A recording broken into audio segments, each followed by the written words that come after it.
За хай. Тэгэхээр би чамаа сайн байгаа байх гэдэгт найдаж байна. Тэгээ ямар ч сан сүүлийн хэдэн хоног надад жоохон таагүй зүйл тохиолдоод би өвдөж байгаа ч гэсэндээ ямар ч сан хүчээгүй та хэдтэй ингээд ярилцаад ингээд сууж байна. Тэгэхээр зүгээр миний өнөөдрийн ярихыг хүссэн сэдв юу вэ гэхээр яг ингээд би хэн болох хэвээр бэ? Би яг ингээд ямар хүн байх хэвээр бэ? Би юу хийх хэвээр бэ гэдгийг мэдэхгүй жоохон төөрөлдөж байгаа хүмүүс байвал тэр хүмүүст би яг ингээд зориулж байгаа. Тэгээ үндэ би өөрөө хүртэл яг тийм замаар аягүй явж исэн. Аягүй тийм багасаа ихцүүл боддог яг ингээд би ямар хүн байх хэвээр бэ? Би яг ирээдүйд хэн болох хэвээр бол би яг юу хөөж амьдрах хэвээр болоо гэл ямар нэгэн байдлаар ингээд мэрэгжил дээр ч вэ нөө ур чадвар дээр ч вэ нөө ингээд надад нэг тийм сайн зүйл байгаа илүү сайн чадахгүй зүйл байгаа илүү би тэрийг яаж мэдэх вэ гэл амар их тэгж төөрөлддөг байсан. Тэгээд айгүй их тэгж их юм бодож өөр өөртөө ажилтдаг байсан. Тэгээд яг үнэндээ ингээд өөр өөртөө нэлээд ажиллах хэрэгтэй гэж би боддог түүнийгээ олохын тулд тэгээд би өөр дээр яаж ажиллаж байсан бэхээр нэлээд өөр өөргөө ажиллаж байсан. За ямар ч байсан би математиктай сайн хүүхэд байгаагүй. Би математиктай амар муу хүүхэд байсан, физиктэй амар муу хүүхэд байсан. Ер нь нэг тийм талын хичээлүүдтэй айгүй муу байсан. Миний үнэхээр дуртай, үнэхээр цаанаасаа ингээд тэр хичээлийг хийх юм бол би бүр ингээд баярлаад юм уу цаанаасаа ингээд намайг огшуулад юм уу бүр гүн гүнзгий судалгыг хүсдэг байсан хичээлүүд бол яа харахгүй нийгэм, уран зохиол эсвэл тийм иргэний боловсрол ч юм уу яг нэг тиймэрхүү хичээлүүд байсан. Тэгээ тэр үед би юу гэж бодож ирсэн бэхээр за яг үнэндээ би математикийн хүн биш юм байна. Би ямар нэгэн байдлаар IT ч юм уу, математикийн ч юм уу тийм сонирхолтой хүн би өөрөө биш юм байна. Би ямар ч байсан нийгмийн хүн болох юм байна. Ямар ч байсан хүмүүстэй харилцдаг ч юм уу, ямар ч байсан би тийм хүн гэж юу юм ч гэдэм үү. Тиймэрхүү зүйлсийн талаар сонирхолтой хүний хоорондын харилцаа тиймэрхүү зүйлсээр аягүй сонирхолтой мэн гэж би боддог байсан. Тэгээд миний сархын яг би 13 настай байхад манай ээж надад яг нэг үг хэлжсэн. Тэгээд би тэр үгийг сонсоод үнэхээр амар төөрөлдөжсэн амьдралдаа.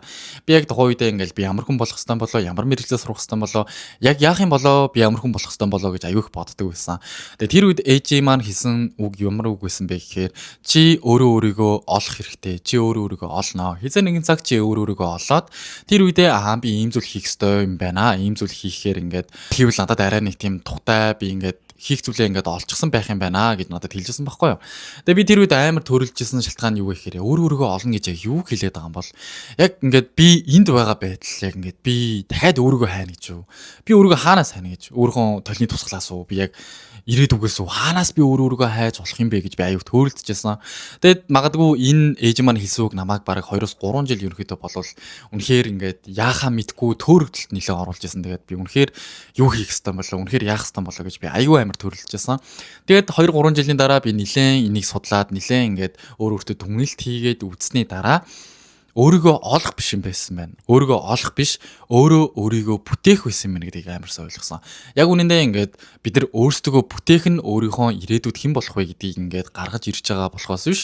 Өөрийгөө олох гэдэг зүйлээр зөв зүгээр ингээд явж байгаад би нэг өдөр ингээд өөрийгөө олчлоо. За одоо ингээд бүх зүйл ойлгомжтой болчлоо гэсэн утгатай биш. Зүгээр л бид нар өөрийгөө бүтээх ёстой юм байна гэдгийг ойлгосон байхгүй юу? Тэгээ миний өдийг хүртэл ойлгосон зүйлүүдийн нэг нь юу вэ гэхээр би яг өөрийгөө олохын тулд яг өөрийгөө бүтээхийн тулд би яг ингээд юу хийх ёстой юм бэ гэж бодонгууд яг үнэндээ гадаах ертөнц гадаах хүмүүсээс би тэр зүйлүүдийг олж авахгүй мэн гэдгийг амарсаа ойлгосон. Жишээ нь хүмүүс хизээж чамайг аз жаргалтай дүүрэн сайхан байлгаж чадахгүй мэдээж хүмүүс чамд тусалж чадахгүй цагаад бол бүгдээ л өөрөөр гэсэн замаа хүүгээд явна. Тэгэхээр энэ дундаа би юу гэж ойлгосон бэ гэхээр гаднаас үнэхээр ямар нэгэн зүйлийг хүлээж авч болохгүй мэн гэдгийг ойлгосон. Гаднах зүйл ямар ч утгагүй байхгүй. Гадаах зүйл яг үнэндээ гадаах зүйлсээс тэгж аваад байх зүйл яг үнэндээ юу ч байхгүй.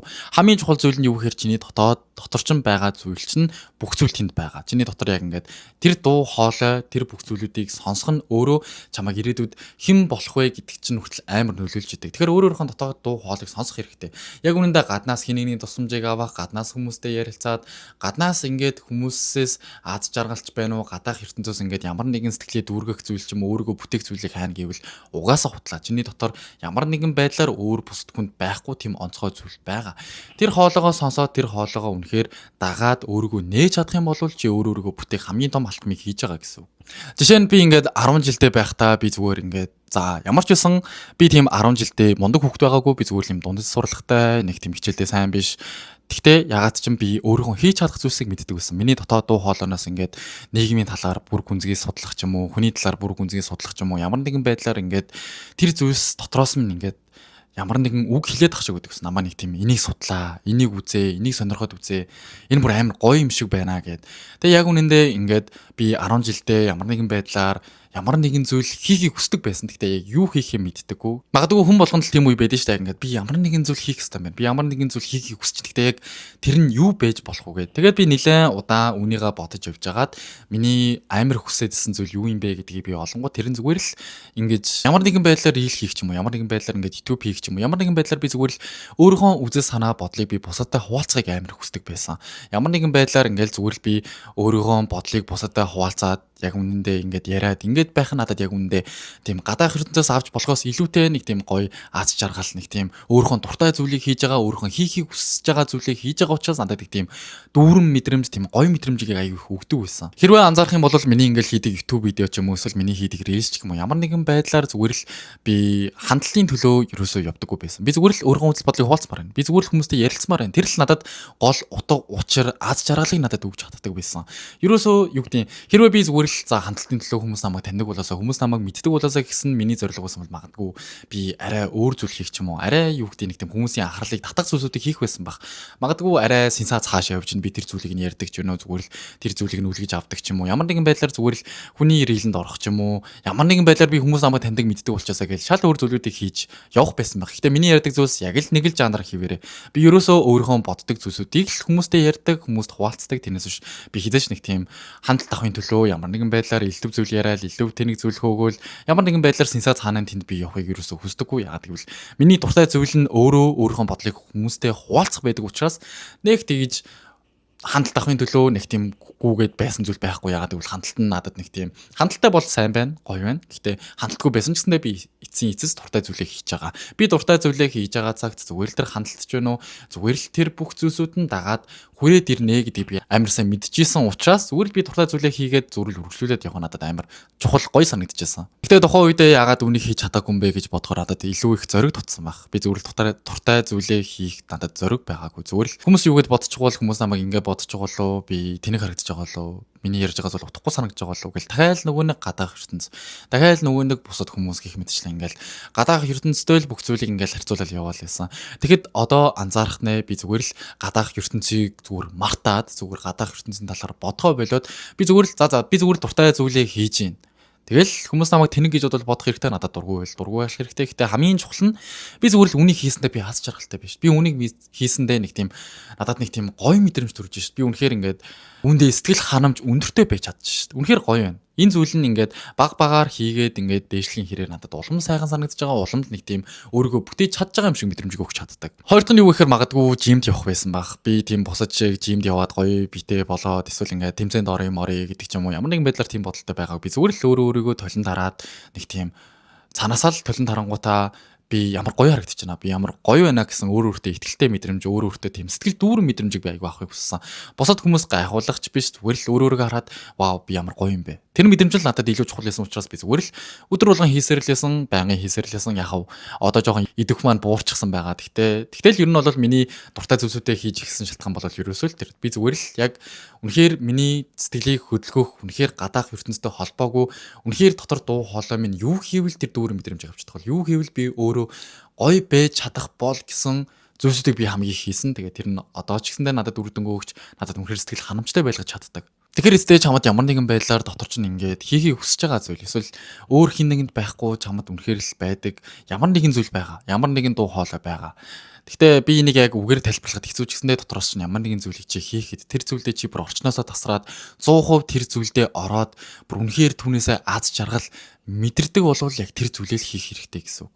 Магадгүй яг ингээд хийх зүйлээ олоогүй байгаа бол олон төрлүүдийг туршаад үзэх хэрэгтэй. Олон зүйл хийж үзээд яг миний хэлсэн шиг за би ямарсан математикийн хүн биш юм байна. Би ямарсан нийгмийн хүн юм шиг байна. Тэгвэл би нийгэмтэй холбоотой юу хийж чадах бол, юу хийвэл намайг доглуулах бол, юу хийвэл намайг нэг тийм сэтгэл дүүрэн мэдрэмжтэй болох бол гэдэг шиг яг түүнтэй адилхан өөрөөртөө дүгнэлт хийгээд өөрийнхөө хийж чадах зүйлсүүдийг хийж чадахгүй зүйлсүүдийг ялгаад салгаад олон зүйл туршаад үзсэн нэлээ нэмэртэй гэж би бодож байна. Тэгтээ ер нь би тэгэж боддог. Ер нь бол ингээд дуртай зүйлээ хийж байгаа хүн илүү их бусдаас гэрэлтдэг. Дуртай зүйлээ хийж байгаа хүн яг ингээд үнэхээр нэг тийм өөр санагддаг. Нэг тийм байгаа байдал нэлээ өөр гэх юм уу, нэг тийм бусад хүмүүсийн юу гэж хэлхий тоохгүй зүгээр л яг урдах хийж байгаа зүйлээ бүрэн орчихсон. Яг л нэг тийм зүгээр зурх дуртай хүн байлаа гэж бодоод яг ингээд за хэдүүлээ ингээд 10 жилээр жишээ авлаа гэж тэр нэг хүүхэд байгаа, нэг хүүхэд ингээд зурх амар дуртай. Тэгээ зүгээр л ингээд ширээн дээрээ суугаад завсалгаанаар ч бай ямар ч цаг дээр ингээд ширээн дээрээ суугаад яг зураг зураад байж ахта хамгийн гоё юм шиг. Ягаад гэвэл тэр хүүхд өөрөө зураг зурх амар дуртай. Тэгэхээр зүгээр л ингээ санаа нь орж ирээл те. Тэр зүйлээ дагаал зүгээр ингээл зургийг үнэхээр амар зураал те. Тэгэн гот зүгээр л босд хүмүүс өөрхөн зургийг муулнуу байна уу тэр хүүхдэд хамаа байхгүй. Босд хүмүүс дэмжнүү байна уу тэр хүүхдэд хамаа байхгүй. Хамгийн гоё зүйл нь тэр хүүхд зүгээр л зураал байсан. Зураг нь баг багаар сайжруулсан. Эцтэй зүгээр л бараг ингээд 2 3 дэвтэр ингээд зураг ингээд бий боллоо гэж бодоход тэр бүх зүйлүүдийг дараа нь харахад тэр хүн өөрөө ч тэр зүйлээрээ бахархаж дүүрэн мэдрэмж аавна. Явандаа тэрэн сайжирсаар хагаад улам тэр чадвараа хөгжүүлээд илүү гоё зүйлсүүдийг хийгээд өөрийн гэсэн галереагаа нийдэх ч юм уу. Ямар нэгэн байдлаар тэр зүйл нь томорсоор хагаад нэг л мэтгэд магадгүй хүмүүсийн нүдээр харахад ингээд амар мундаг зурдаг те мундаг ингээд галеритэй болцсон гоё галерин дээр ингээд зураг тавьдаг ч гэдэг юм уу. Нэг тийм амар том хүн шиг харах ч гэлээ тэр зүгээр л 10 жилээсээ зүгээр л туртай зураг зураалсан. Тэр нь явандаа өөр өөрийг нь бүтээгээд илүү дараачийн явах замыг нь тодорхойлж өгсөн. Тэнгууд хүмүүс ч гэсэндээ тэр мэдрэмж нь айгүй гой санагдана. Үнэхээр мундаг юм аа, үнэхээр юм хичээнгүй юм аа, үнэхээр ингээд яаж ингээд өөрчлөгч болох вэ гэж асуудаг ч юм уу. Тэнгууд эцсийн хариулт нь амар амархан.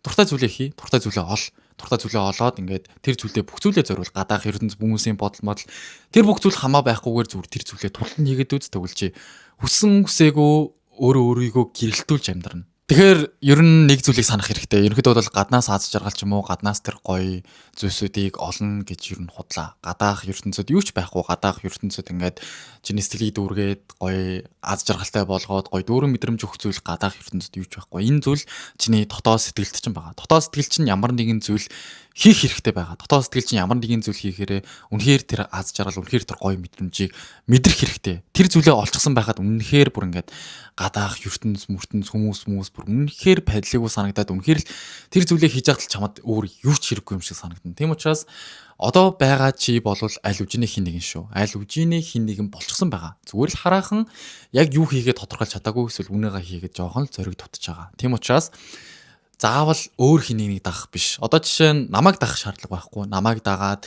миний хийсэн зүйлсүүдийг хийгээд юм уу миний замаар алхах гэсний хэрэг байхгүй. Яагаад гэвэл бүх хүмүүс өөр ингэсэн аргатай, бүх хүмүүс өөр ингэсэн замтай. Тийм учраас ямар нэгэн байдлаар зүгээр л энэ хүний замыг дуурайгаад үзье гэх юм бол чи магадгүй бүлэхүүдч магадгүй. Тийм учраас өөрийнхөө замыг өөрөө тодорхойлоод өөрөө олон зүйлүүдийг туршаад үзэх хэрэгтэй. Тийм учраас зүгээр ингээд миний хэлж байгаа зүйлс зүгээр л би өөрийнхөө амьдрал дээрээ өөр дээрээ юу хийж явсан бэ гэдэг болгоос биш. Яг миний амьдралыг ч юм уу яг миний явсан замаар яваасаа гэж би бол хүсэхгүй. Тийм учраас яг одоо чи өөрөө хин нэгэн болчихсон байгаа. Хин нэгэн гэсэн үг. Тийм учраас зүгээр л өөрийнхөө тэр хийхийг хүссэн зүйлээ л илүү сайн олоод илүү сайн түүнийгаа нээгэрэл гэж би амар их хүсэж байна.